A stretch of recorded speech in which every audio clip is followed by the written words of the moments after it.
Hello everyone, welcome back to my channel. हमारी आज की वीडियो में यूजीसी नेट रिसर्च एप्टीट्यूड का पार्ट 2 है। पार्ट 1 आपको चैनल पर मिल जाएगा, तो चलिए स्टार्ट करते हैं। एक पीएचडी विद्वान ने प्राथमिक स्तर पर आदिवासी बच्चों की भाषा समस्याओं को दूर करने के उद्देश्य से एक अध्ययन किया। इस अध्ययन को इस प्रकार वर्गीकृत किया जा सकता है। तो ये किया जा सकता है अप्लाइड रिसर्च, ऑप्शन बी। इस विषय पर एक अध्ययन औपचारिक शिक्षा के बारे में आदिवासी लोगों की धारणा प्रकार के अंतर्गत आता है। तो किस प्रकार के अंतर्गत आता है? निर्वंश विज्ञान।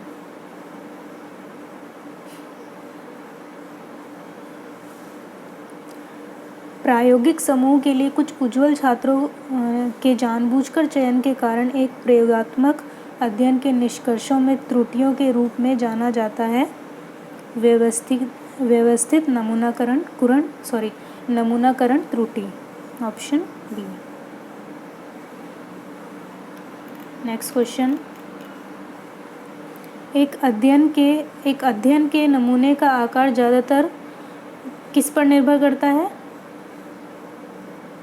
तो वो निर्भर करता है जनसंख्या की समरूपता और विषमता पर, ऑप्शन सी। निम्न में से कौन सी गलत जोड़ी है? तो इनमें से कौन सी एक गलत जोड़ी है? आकस्मिक सहसंबंध और संकट, ऑप्शन डी। प्रकृतिवाद और व्यावहारिकता के बीच का महत्वपूर्ण अंतर इसके महत्व के अनुरूप है का उद्देश्य। तो इनके जो उद्देश्य हैं उनमें एक उनका अंतर महत्वपूर्ण है।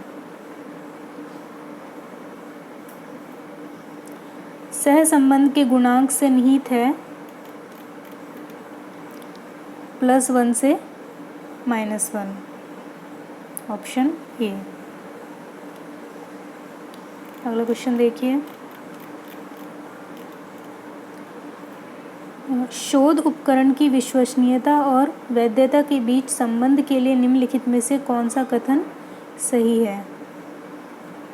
तो इनमें से कौन सा कथन सही है? एक वैध परीक्षण विश्वसनीय होना चाहिए, ऑप्शन बी। इनको आपको एक क्रम में लगाना है। तो इसको किस तरह से क्रम में लगाएंगे? तो देखिए, सबसे पहले होगा किसी समस्या की पहचान, उसके बाद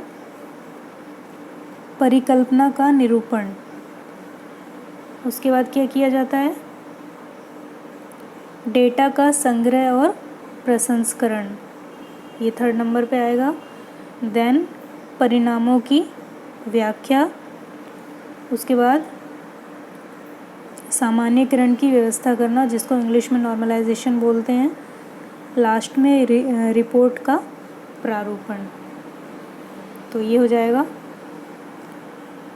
तो आपका आंसर हो जाएगा, देखिए 1st नंबर पे आपका 3, उसके बाद 6। तो देखिए 3 और 6 इसमें भी आ रहा है। फिर चेक करते हैं हम 1 3 6 1 2। तो देखिए 2 लास्ट वाले में है, तो ऑप्शन डी हो जाएगा। अगला क्वेश्चन देखिए। प्रायोगिक अध्ययन के कानून पर आधारित है एकल चर, ऑप्शन ए।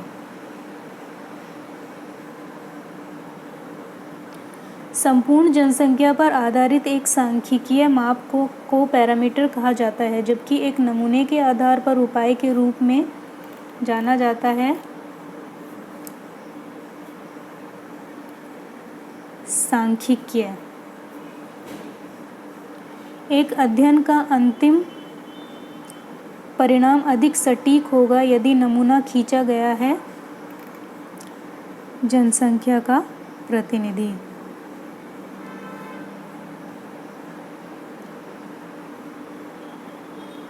निम्नलिखित में से कौन सा गैर समावेता नमूना है? तो कौन सा होगा? कोटा का नमूना और सरल यादृच्छिक नमूना। तो ये हो जाएंगे, ये नहीं होगा। कोटा का नमूना और उद्देश्यपूर्ण नमूना, A and C, option D. स्वतंत्र चर में हेरफेर नहीं किया जाता है, ये एक प्रमाणिक बोध है, पूर्व पोस्ट वास्तविक शोध, तो ऊपर के दोनों, A and B, option C. प्रायोगिक शोधों में आवश्यक प्रक्रिया नहीं है, तो कौन सी नहीं है? संदर्भ ग्रह, ऑप्शन डी।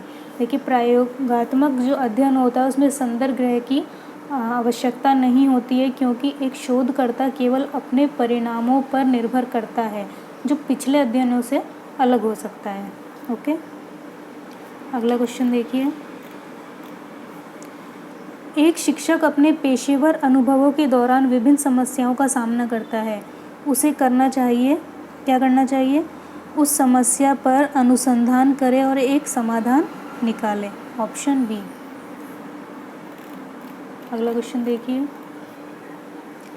एक शोधकर्ता कुल आबादी में से 100 की संभावना का नमूना चुनता है, यह एक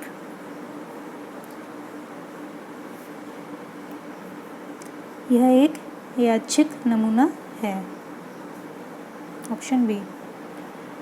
क्षेत्र नमूनाकरण तकनीक का उपयोग कब किया जाता है? तो यह किया जाता है जनसंख्या बिखरी हुई हो और नमूने का बड़ा आकार खींचा जाना हो, तो ये सही है। जनसंख्या विषम है, ये भी सही, ये सही नहीं है। लंबे सर्वेक्षण की ज़रूरत है, तो जब लंबे सर्वेक्षण किए जा रहे हों और जनसंख्या एक बड़े क्षेत्र में बिखरी जा रही हो, तो शोधकर्ता पूरे क्षेत्र से विभिन्न समूह का चयन करता है। इन समूहों का चयन शोधकर्ता के विवेक पर आधारित होता है। ओके, तो ऑप्शन ए एंड सी। किसी शोध की वैधता में सुधार किया जा सकता है, विलुप्त होने वाले कारकों को नष्ट करना, सही है। जनसंख्या का सही प्रतिनिधि नमूना लेना, ये भी सही है, तो दोनों सही हो जाएंगे उपाय, ऑप्शन सी। तो ये था हमारा पार्ट 2। पार्ट 3 के लिए आप मेरे चैनल पर बने रहें। अगर आपको वीडियो पसंद आई है तो प्लीज़ मेरे चैनल को लाइक एंड सब्सक्राइब करें। अगर किसी क्वेश्चन में मिस्टेक है तो आप मुझे कमेंट सेक्शन में बता सकते हैं। Thank you.